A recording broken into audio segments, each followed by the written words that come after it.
Okay, so we're here in the rabbi's office with the one and only, the indubitable Yoni Glatt. Use that in a crossword puzzle. Okay, challenge accepted. Yoni has been, of course, as you all know, Yoni's been our beloved youth director for a decade. And we just wanted to take this opportunity not only to show our appreciation, but just to hear from Yoni, ask a few questions, get some candid answers, and, well, maybe not too candid, but some good answers to questions. So let's start at the beginning. Yoni, how did you come to Etz Chaim? Great question. I was living on the Upper West Side, and we were happy there. I think life was good. We were at Central Park West, one of those Jew buildings, minion of the building, good times. And then I got a call from Jeffrey Lefkowitz that Etz Chaim was looking for a new youth director. And we came for Shabbos. We really liked it. We came a second time. Did a little miniature program for that Shabbos. And we decided to move here just about 10 years ago in 2 weeks from now. And when you moved here, did you ever think you would be here for 10 years? Yes, I actually did. Yeah, so I mean, I remember telling Yafit Ben-Dori, I think she was the first youth co-chair, and I said, like, God willing, this is not something I just want to do for a year or two. I really want to become part of the community. I really want to build relationships, and if I'm here, maybe like, well, if I could do it for like 10 years, I remember saying to Yafit, if I could do it for 10 years, that would be great. And sure enough, 9.5 years, I guess you could say, to what a year it's been, right? Sure enough, to the nose. No, you get credit for the full time. There's no question. Oh, great! So it was almost prophetic that Wow. That was the tenure. So wherever you go next, say you want to. I'm thinking for 50 years, right? I should do right. Yeah, exactly. On Bay of Bathroom. Oh, I mean. Wait, so was Ariella born yet when you moved here? Yes, she was 1 year old. Wow. So she's basically all your kids have only known. That's all they know is Livingston. Yeah, that's really been basically their home. Okay, so that's it's going to be a big change for them. I know they're going to do great.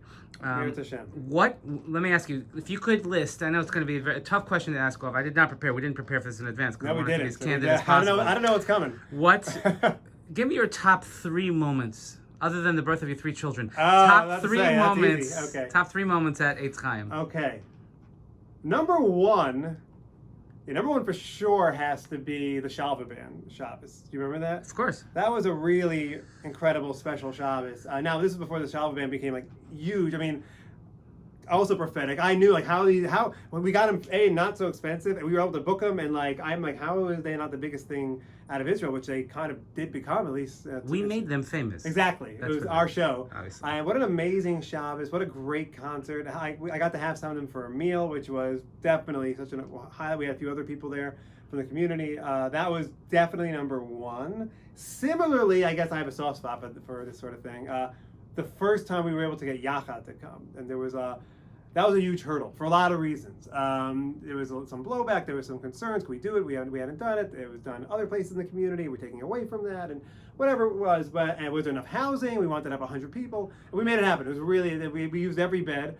So that would be number 2. And if I could think of, number 3 moments. Not as easy as it looks. No, I mean, I'm not prepared. I'm glad I came up with 1 or 2 off the top of my head.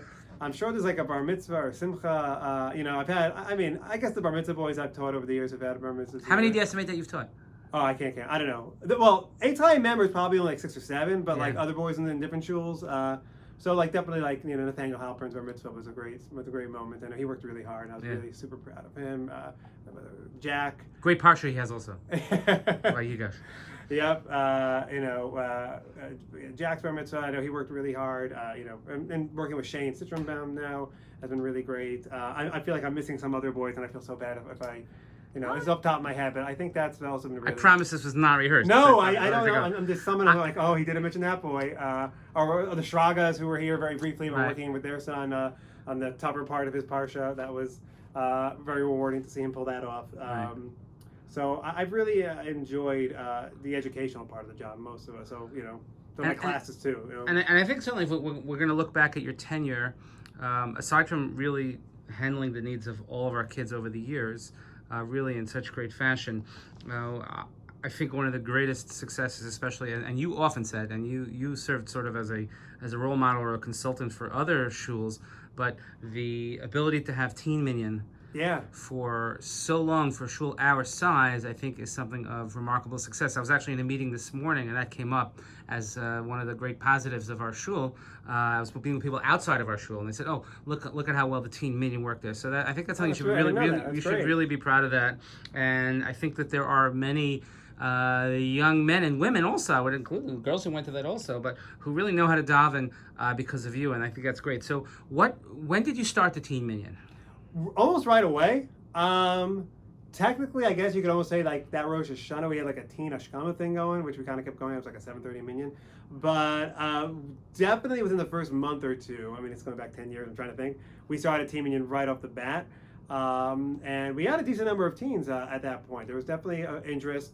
Amongst... So who were the teens then, like back then? So we had the Miller boys. Okay. We had the Lefkowitz boys, both of them. We had the Dardicks. Okay. I don't know if Gabe was bar mitzvah yet, but we definitely had Aaron Laning. We had Daniel Patchley's there. We had Zuckerman. So a lot of these boys were married, some with kids, some engaged now. I mean, that's wow. Some flying airplanes. So it was definitely a different minyan than what I think was Harrison just 13 yet, maybe about that. It was in that year. And the other person, what we've been so lucky at Etz Chaim is amazingly we've had like within the greater Metro West community, we've always had like the teens who lane best. I mean, we've really had the best laners across the whole community, like the kids who lane in Kushner in general, or in other schools, JCC, whatever. We've been very lucky to have really great Gabayim, really great teams leading the way. So it wasn't just me; like it was great guys like Gideon, like Andrew Miller, like Buzzy, like I'm sure I'm missing more across the Avi Ben-Dori, of course. How can I forget Avi Ben-Dori, who did so much of them? He was a hakol bakol. He did everything. You know, and he's the type of kid who gets 45 sukkim. You got an hour, all right, fine. Not many kids could do that. So we've been just really lucky to have it going. And it was a little bit of a rocky start. I remember the first Shabbos, because the cholent was supposed to be the draw. My first cholent was just terrible. Well, yeah. I asked Avi about it. What a disaster. It was like a rock. I think like you put it in, the whole thing like came out. It wasn't good. And the next week was too soupy. And the third cholent, we finally got it right. And I guess the rest was history because thank God I still get kids. Can I have the recipe? So that was one of my questions I have, is that because I did get a request. Harrison wants to make sure that you're going to leave the recipe. We'll keep it guarded if you'd like. Just we're not going to publicize it, but just for the sake of to have a little taste of Yoni as they go forward. I used to do demonstrations for the cholent. I did it for some moms in the community one Shabbos because their kids like the cholent, and I did give the recipe to Gideon, because he officially made Aliyah, Gideon Reuben. So I said, all right, you can have the recipe for Israel. Okay.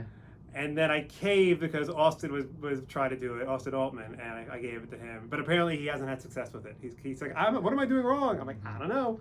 Maybe you're not giving it the love. Well, you have to plug it in. That's happened a few times also. I don't know what he do. Yeah, When you see you guys eating the children on Tuesday, we forgot to plug it in. Oh my God. That happened once, and it was great. To the Kapustins for joining him with that. Great salmonella story. That was on Purim too. Yeah. Oh my goodness. So you know what? The world is a very, very small place, no matter where we go in it. And I'm not sure if the audience knows this, but Yoni and I go back actually quite a bit. When I was first married, I was a rabbi in a camp in upstate New York called Camp Raleigh, a sports camp with a Torah environment. And Yoni's father, Jay the Hawk, was the head counselor. And Yoni was, I think it must have been 7th or 8th grade, those 2 years that we were there? 8th and 9th. 8th and 9th grade, okay. Two best summers of my life. Really. And you were actually in my learning group. A younger brother was in my wife's learning group. And you never know full circle where things are going to come. So I've had the privilege to know you for really, it's going to be 25 years. 25 years we've known each other, but I have to say that for us, the last 7 years, and being able to work together have been really, really incredible. And I just wanted to express my appreciation from behalf of my family and on behalf of the shul of everything of your really Herculean efforts that you've given to us for all these years. And like I said on a previous video, you'll always have a home here, and you'll always be a major part of why our shul is what it is. And we want to wish you only hatzlacha, only success to you and to Lana and to the whole family going forward, and whatever part of the world you might be in at any given moment. Because remember those, where's Yoni? That's right. Instagram, we could do those. It's a big regret. I had a lot of big plans for the last month of being youth director. There's a lot of cool things I wanted to do, and just because of COVID, we're ending on such a whimper. And I had a big plan for the last team meeting, the last Tasha B'Av, and the last junior congregation. I had really cool ideas, but maybe someday in the future, well, who knows? God willing, God willing. So Who knows? I'll leave it with you. Any parting words that you'd like to share with the shul, with your fans, and something, because this will be on YouTube, so this will be seen by dozens of people. Forever. Tens of people will see this, so it'll live forever. But again, I'll let you close. And again, we said our thanks, and again, I know you're in the middle of packing, moving, all this, but to spend a few minutes with us here on our show. But any closing words, please? Well, just really thank you to you, Rabbi, for being such a wonderful leader to us, to the community as well for the last 7 years, to all the various presidents, all the youth chairs who we've had the pleasure of working with, and all the gabbis and teaming, all the group leaders who most of them have walked all the way up the hill every Shabbos and really taken the time to be a part of this community, to work with our youth. And we just are so grateful to have had 9.5 amazing years here, and a happy year that's been kind of tricky, to say the least. Quite the curveball to end on. And we really wish nothing best for the community, for you, and looking forward to hearing great things out of the Etz Chaim community for years to come, wherever we might be. Obviously, a part of us will always have a special place here. Awesome. Thank you so much. And again, Hatzlacha Rabbah, and we really, really appreciate you spending a few minutes with us. Okay. Take Now, care. are we going to record this now? Yeah.